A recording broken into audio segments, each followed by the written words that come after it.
After breaking up with MJ, Peter Parker met Lynda, but their first date was a total disaster. Fate brought them back together, and Lynda decided to give Peter a second chance. So, how does our favorite web-slinger handle it? Spoiler alert, it's about to become the worst thing imaginable. Let's dive in. Here we are, Manhattan, on a busy Friday afternoon. The streets are packed, and Lynda Locke looks completely out of place. She's staring at her phone, struggling to figure out where she is, because, of course, cell reception is failing her. To make things worse, she's already late for her sit rep, whatever that even means. As Lynda hurries through the crowded streets, her mind starts to wander. She's got one thing on her mind, her second date with Peter Parker. She's hoping to be dismissed in time to get ready, and honestly, she's just hoping it won't be as bad as the first one. She remembers that first night. Peter came off as kind of a dweeb, nervously talking the entire time. But maybe, just maybe, without the pressure of it being a blind date, he'll loosen up a little. Still, she can't help but find it odd that he has almost no social media presence.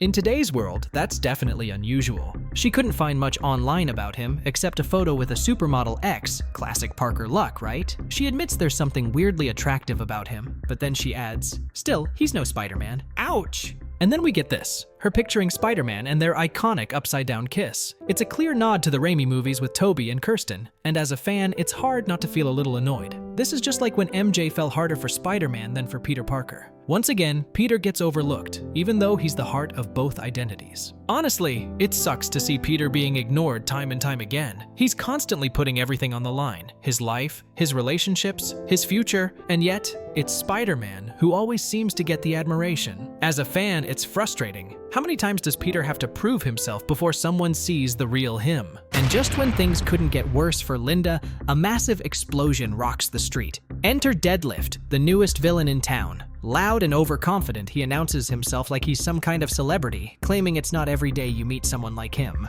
As the dust settles, Deadlift gets right to work, demanding wallets, purses, and phones from terrified bystanders. Meanwhile, Lynda, hiding nearby, looks on. It's clear she's sizing up the situation, but is she ready to take action? With a villain this loud, it's only a matter of time before things get even messier. Lynda ducks into an alley just in time to avoid being spotted by Deadlift. She's debating whether to step in and take him down, but practicality, or maybe laziness, gets the better of her. She figures she's already late enough as it is and doesn't want to upset a certain superior officer. Instead, she rationalizes that someone else will deal with this weirdo. Seriously, Deadlift? Where do they come up with these names? Lynda seems content to let the chaos play out without her involvement, watching as Deadlift's rampage continues in the background. It's a stark reminder that while Lynda has the powers of a webhead, her priorities and perhaps her sense of responsibility don't quite align with Peter's, a sharp contrast to the hero we're used to. The scene shifts to Tavern on the Green later that night. 25 minutes later than the agreed upon time to be exact, Lynda sits alone, visibly annoyed as she glances around the room and thinks to herself, where is this freaking guy?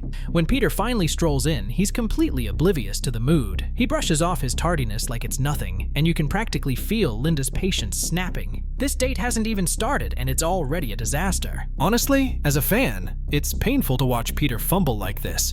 You want to root for him, but moments like these remind you why he can't catch a break. He's his own worst enemy. Lynda, clearly fed up, decides it's time for Peter to explain himself. She's not letting him off the hook so easily and demands some basic courtesy, like why she's been waiting alone for so long. But Peter being Peter, his answer is, well, classic Parker awkwardness. He fumbles and admits the reason for his lateness. He was with his ex-girlfriend, and things got complicated. Honestly, you can't blame Lynda for her reaction here. Imagine being on a date with someone who casually drops that bombshell as an excuse for being late. Peter might mean well, but moments like this remind us why his personal life is always such a mess. Lynda's reaction is priceless when Peter explains his lateness. She immediately connects the dots. Complicated with your ex-girlfriend, and doesn't hold back, sarcastically guessing if it's the supermodel ex. Peter, clearly flustered, fires back with some classic defensiveness, questioning what business it is of hers. He even tries to spin it, saying it's only their second date, so she can't be jealous. But the tension is thick, and Lynda's response shows she's caught off guard by her own feelings. She's not jealous, at least not consciously, but there's clearly more going on here than she's willing to admit. And just like that, everything falls apart. Peter snaps, admitting he didn't even want to come tonight, which only fuels Lynda's anger as she reminds him he practically begged her for this second chance.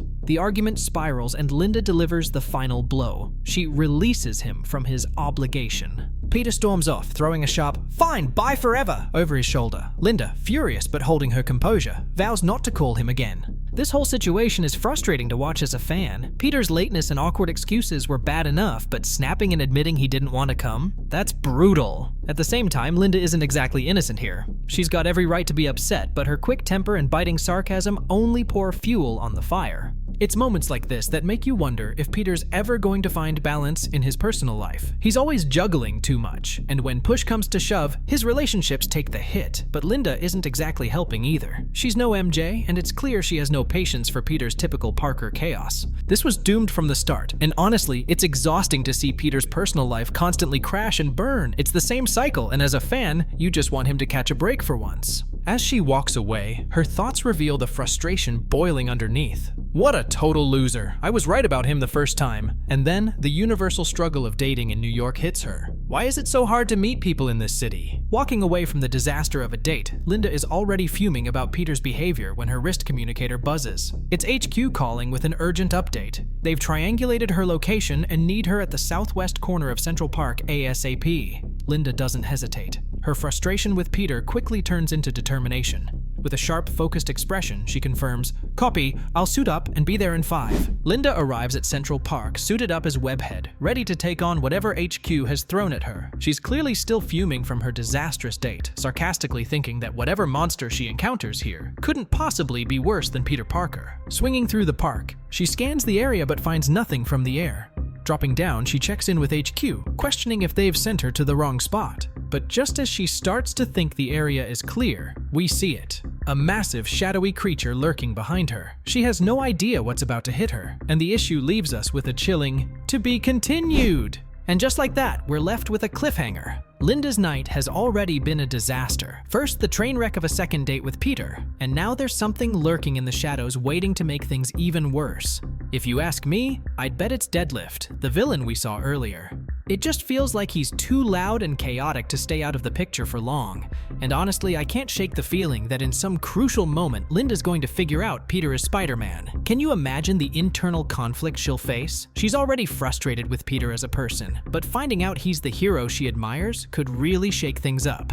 What do you think? Was this second date doomed from the start? Or did Peter manage to completely blow his last shot with Lynda? It's hard not to feel like he was skating on thin ice from the moment he showed up late. But was there a chance for him to turn it around? Or was this always going to end in disaster? And what about the ending? Who or what do you think is lurking in the shadows? Is it Deadlift making a dramatic return? Or are we about to meet an entirely new threat? Drop your theories in the comments. I want to hear what you think is coming next. And while you're here, don't forget to like, subscribe, and hit the bell so you'll be the first to know when we dive into the next chapter of this wild ride. With how things are going, you know it's only going to get crazier from here. Thanks for watching, and I'll see you in the next one.